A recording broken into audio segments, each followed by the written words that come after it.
Bismillahirrahmanirrahim. Assalamualaikum warahmatullahi wabarakatuh.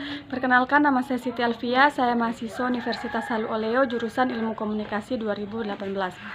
Jadi pada video kali ini saya akan menjelaskan secara singkat mengenai 5 teori yang telah saya analisis. Yang pertama adalah teori pemenuhan kebutuhan. Seperti yang kita ketahui, teori pemenuhan kebutuhan atau yang biasa kita sebut uses and gratification theory ini dia menitikberatkan kepada pemirsa atau penonton, yang dimana kita sebagai halayak bebas dan selektif dan harus cerdas untuk memilih media atau informasi yang akan kita konsumsi, seperti itu. Lalu pendiri teori ini ialah Elihu Katz, J.G. Blumler, dan Michael Gurevich. Sejarah teori ini muncul pada tahun 1940 dan mengalami kemunculan kembali dan penguatan pada tahun 1970-an dan 1980-an, seperti itu. Lalu ada beberapa kritik dari teori ini, yaitu walaupun teori ini menekankan pemilihan media oleh para pemirsanya, namun ada penelitian-penelitian lain yang mengungkapkan bahwa penggunaan media sebenarnya terkait dengan kebiasaan, seperti itu. Contoh kasusnya adalah ketika seorang anak pulang sekolah dan mengambil makanan, maka anak itu langsung memilih untuk menonton TV dibanding untuk membaca buku, seperti itu. Itu adalah yang dimaksud dengan kebiasaan, seperti itu. Lalu langsung saja ke teori kedua, ialah teori pertukaran sosial.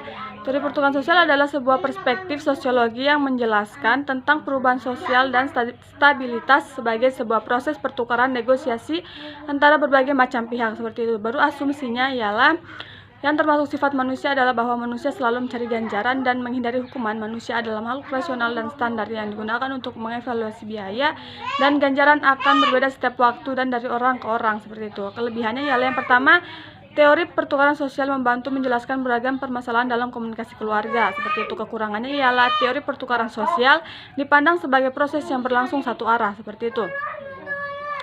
Ada beberapa kritik, salah satunya ialah teori pertukaran sosial mengurangi interaksi manusia ke sebuah proses yang benar-benar murni yang berkembang dari teori ekonomi. Selanjutnya, teori yang ketiga adalah teori penetrasi sosial. Dari definisinya ialah proses ikatan yang menggerakkan sebuah hubungan dari yang superficial menjadi lebih intim, seperti itu. Asumsi teorinya yang pertama adalah hubungan-hubungan mengalami perkembangan kedekatan. Yang kedua adalah perkembangan hubungan sistematis dan dapat diprediksi, karena walaupun komunikasi bersifat dinamis, tetapi terdapat pola-pola yang dapat kita prediksi, seperti itu.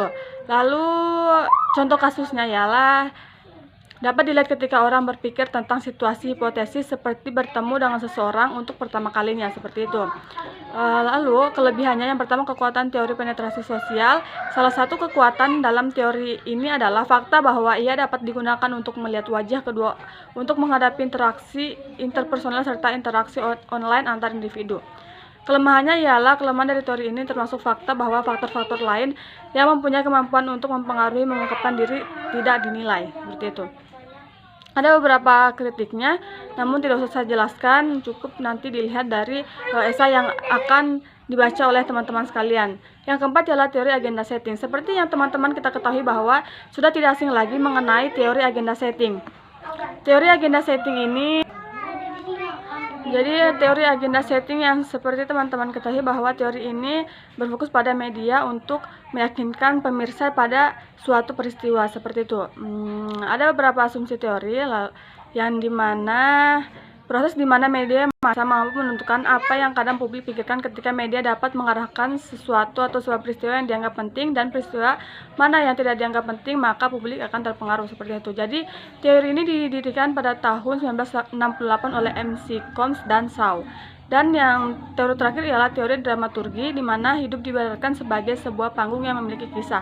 Masing-masing manusia memerankan tokoh-tokoh yang saling berinteraksi satu sama lain dalam berbagai konteks di kehidupan. Jadi kalau kita berbicara tentang teori dramaturgi, kita bisa melihat diri kita masing-masing. Ketika kita di hadapan publik, maka kita tidak menjadi diri kita sendiri, namun ketika kita di rumah atau kita sendirian, maka di situ kita akan menjadi diri kita sendiri. Teori dramaturgi mempunyai dua sisi, yaitu backstage dan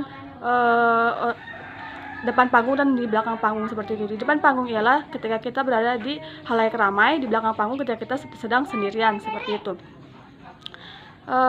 Sejarah teori dramaturgi ini, dramaturgi menurut Kathleen M.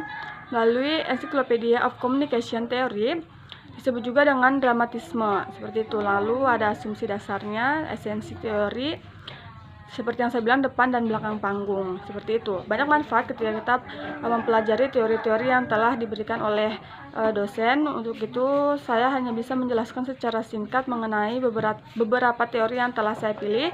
Jika ada kekurangan, saya mohon maaf karena saya juga masih belajar. Dan jika ingin penjelasan lebih lanjut dan lebih dalam mengenai teori yang saya pilih, teman-teman sekalian bisa langsung melihat pada esai teks yang telah saya buat selain dari video ini.